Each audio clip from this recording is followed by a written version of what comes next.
Initiating moisture.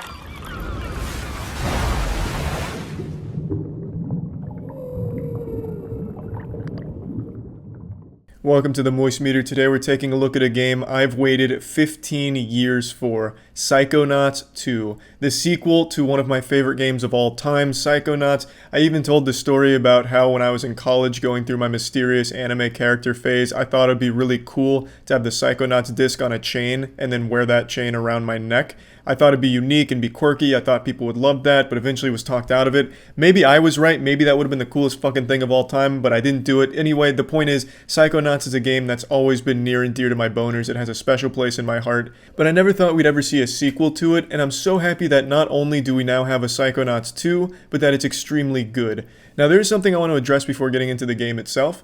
As always, I stream this game on Twitch start to finish. I do that for every new release. But for Psychonauts 2, I actually had access to the game 2 days early. And that's because Jackson reached out to the company, told them I was a super fan, and they gave us 2 early codes.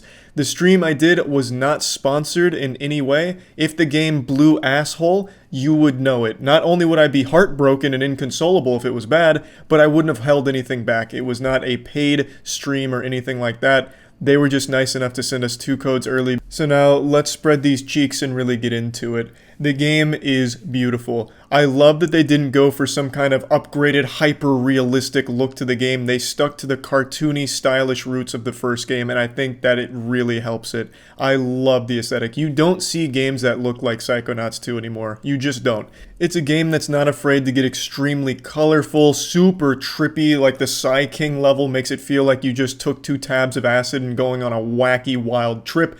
It's a game that stands out from every other game released this year and in the last couple of years. The trend for modern games is being super dark and the only colors are different shades of gray and different saturation of blood. Psychonauts 2 is every color imaginable and then more. I just absolutely love the visuals in this game. Every mind is a completely different experience. In Psychonauts 1, I always point out Edgar's mind in particular because I really liked it a lot. I thought it was a truly beautiful environment to explore in. And in Psychonauts 2, there's multiple levels I feel that are just as good as Edgar's level visually. So I was just super happy with that. Also, the world is much bigger, the game is longer, and there's a lot more to it. They've taken everything from Psychonauts 1 and improved it across the board. Everything in Psychonauts 2 is genuinely an improvement over the first game. The only thing I feel is a bit lackluster is combat. I didn't think Psychonauts 1 combat was all that great, and I still kind of feel the same way about this one. It's not bad, it's serviceable, there's nothing wrong with it, but it's just definitely not a highlight of the game. Combat boils down to just spamming the attack button a lot if you really want to rush through it because just basic attacks do the most. You do have more options for how you approach combat. You can upgrade your Psy abilities to have them do other things. For example, maxing out Psy Blast, you get to chain the blast, so if you hit someone, it also chains the people around it. So there are more options for approaching combat, but none of them really make it more fun. It's always just kind of like there, like, yeah, here's some combat. Okay, I'm through that. I'm not upset about it. I wasn't bored, but it also wasn't like super fun either. It's just very simple, I guess is the right word for it. And I don't think that's necessarily a bad thing since the emphasis isn't on combat. Boss fights are a lot of fun, but that's because the mechanics they introduce and the way you approach the boss fights I think are enjoyable.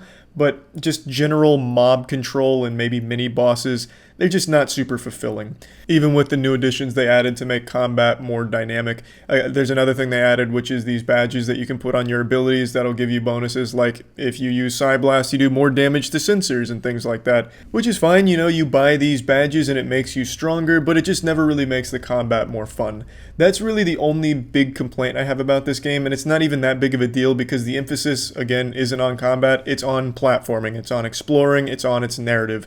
That's where this game shines. The platforming is, of course, enjoyable, as you would expect. It is a lot of fun. Exploring is super fun. There's a lot of life to the world. The world that you can explore is a lot bigger than the first one. There's more characters you can interact with. There's more side quests and side missions. You can learn a lot more. The lore is deeper, and I really found myself glued to the narrative of the game. It's super satisfying to listen to the characters talk to each other, joke around with each other. The comedic writing is well done, of course, and it's just a really fun adventure, and you're always excited to get to the next cutscene or the next bit of dialogue.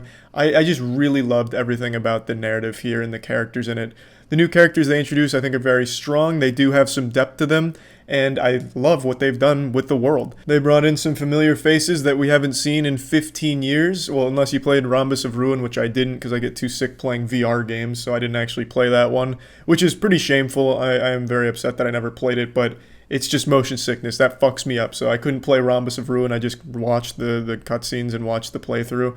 So I didn't actually experience that. So I haven't personally been able to talk to these characters in a new way in 15 years now. So it was nice to be able to see some familiar faces and talk to them, learn more about them, get more information on them, joke around with them some more. I just had such a great time with this game.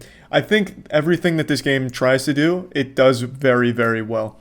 It's a very bright, colorful, fun universe. Every person's mind that you enter is always a different experience full of different things.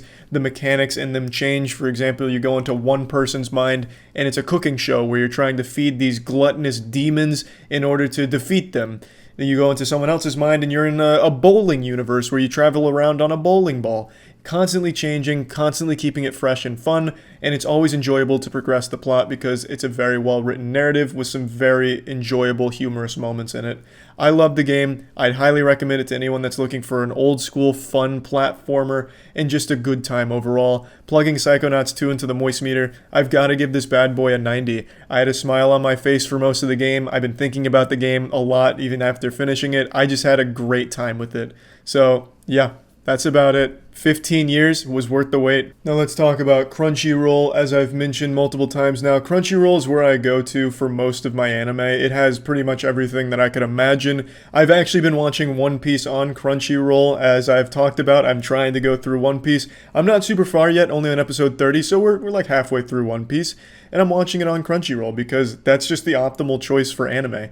And with Crunchyroll Premium, you have unlimited manga and anime. New episodes are up as soon as an hour after they premiere in Japan. Crisp 1080p HD quality, professional subtitles. So Crunchyroll Premium is just a absolutely great service if you like anime. And if you haven't seen any anime and are curious as to what one to start with, try Demon Slayer. I keep getting asked that question, what's a good starter anime? Try Demon Slayer. It's on Crunchyroll.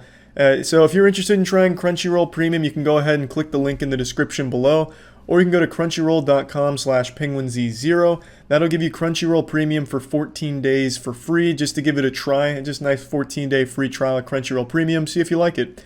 That's clicking the link in the description below, or crunchyroll.com/penguinz0.